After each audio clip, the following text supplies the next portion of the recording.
Salve galera, vai deixando o like aí. Esse é o primeiro vídeo do meu novo canal, que é o que eu vou fazer. Eu já tenho o canal 2012 sobre o Corinthians, que eu falo total, o assunto é totalmente Corinthians. Aqui eu vou falar sobre o futebol em geral para vocês.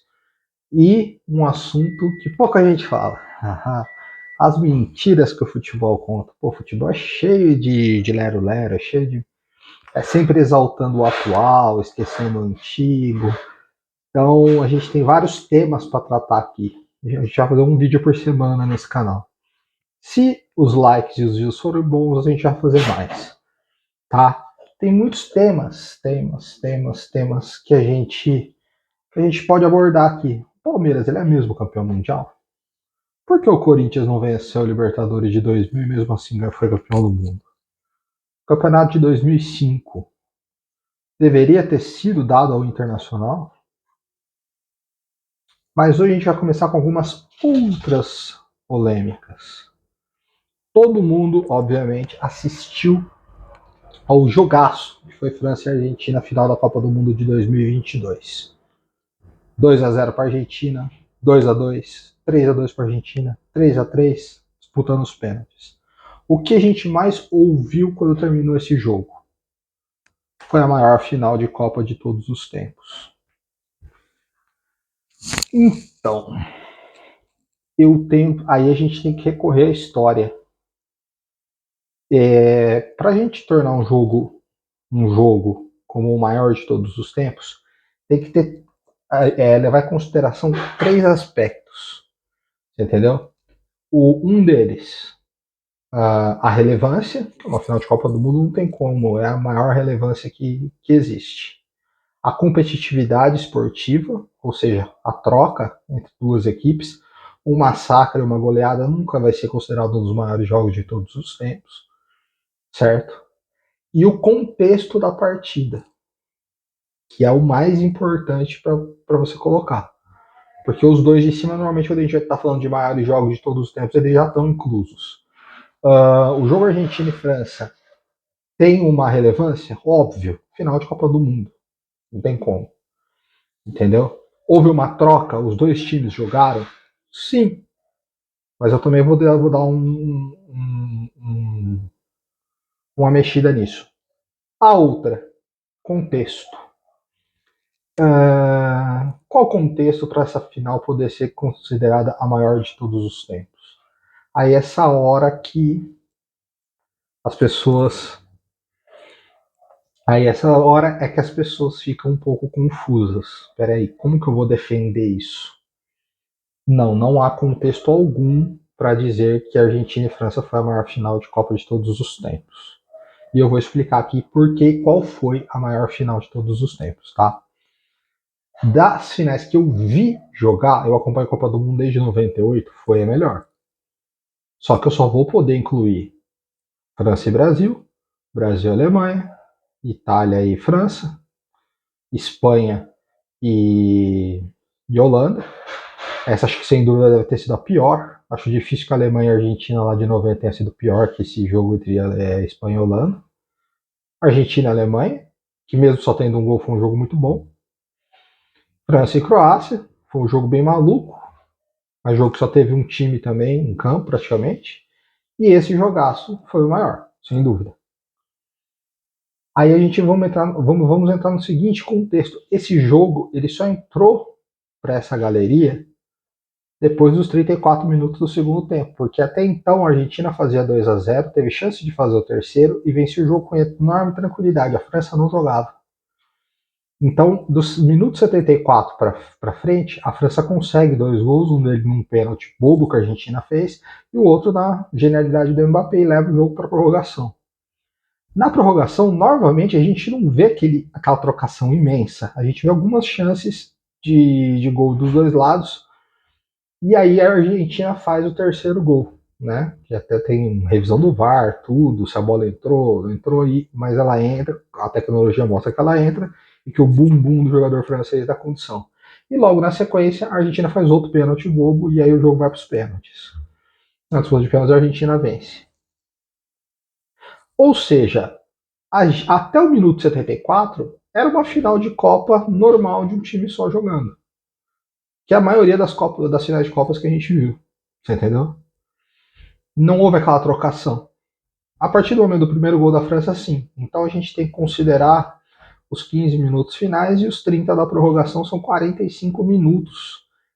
Não acho que isso seja capacitante para colocar como o maior final de todos os tempos. Vamos dizer aqui qual foi a maior final de todos os tempos. E ela, obviamente, engloba o maior time de futebol de todos os tempos que não foi campeão do mundo. Mas espera aí. Eu vou citar duas finais que foram melhores que Argentina e França. As duas, um final felicíssimo para nós. A final de 70, pela qualidade técnica demonstrada. Eram duas equipes muito boas no que estavam fazendo. O jogo terminou 4-1, mas em determinado momento havia uma trocação, o jogo chegou a estar 1-1, 2-1. Houve ali um. O Brasil mata o jogo mais pro final. E a final de 58 na Suécia também não foi essa baba toda. Tem o jogo completo aqui no YouTube, também não foi essa baba toda. A Suécia, inclusive, abre o placar, o Brasil sofre para virar. E um 5-2 numa final, o time da casa levando 5 gols numa final. Acho que poucas vezes o time da casa levou tantos gols. Eu não sei se vai fazer a gente lembrar do 7-1, mas foi 5-2. Então, mas não foi aquele massacre de bola do Brasil. É que o futebol naquela época era realmente muito, muito doido. Tá?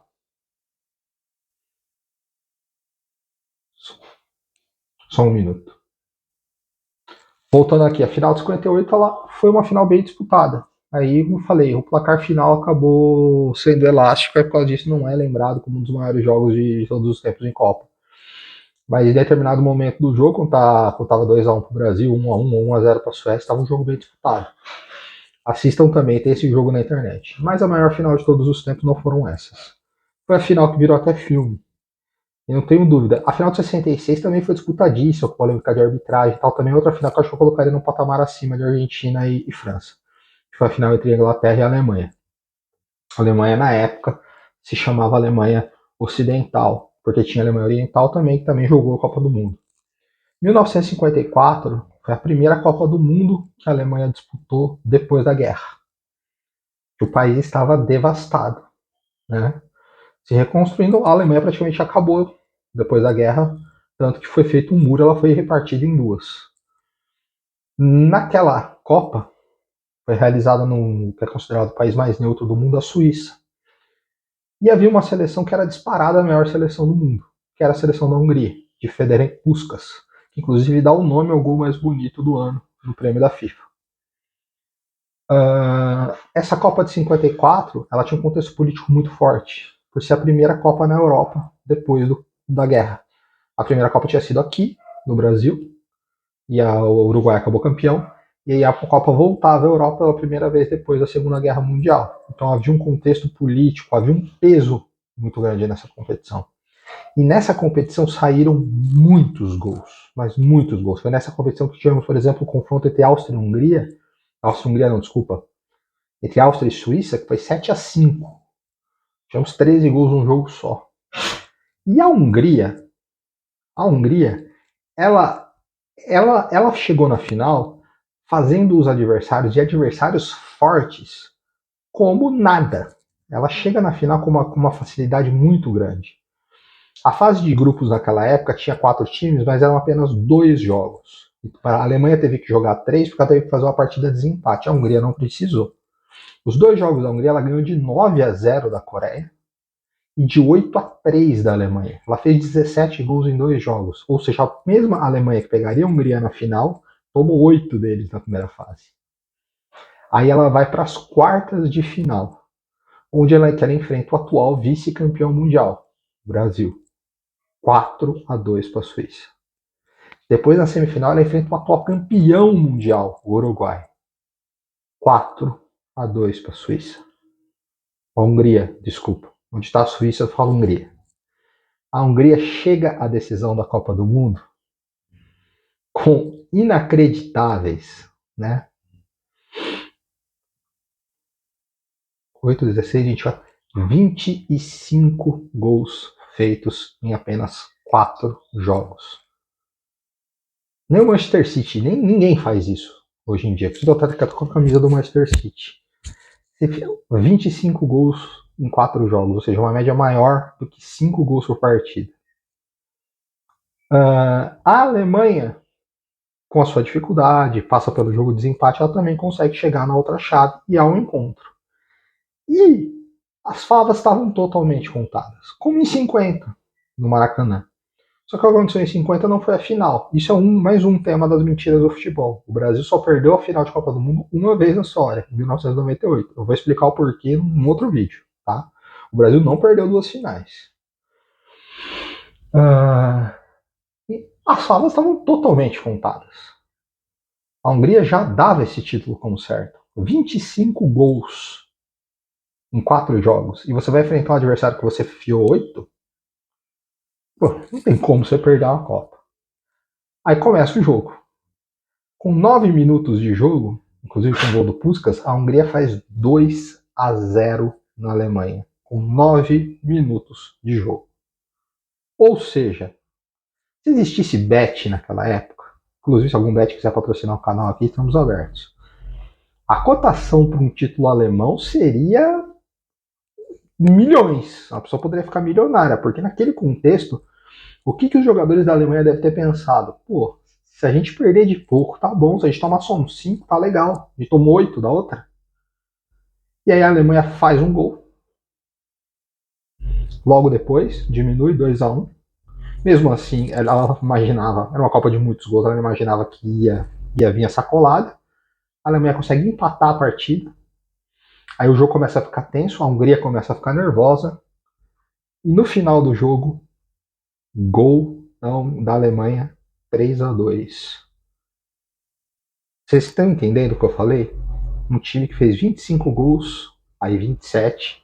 Ele tinha feito 27 gols em 5 jogos na Copa do Mundo.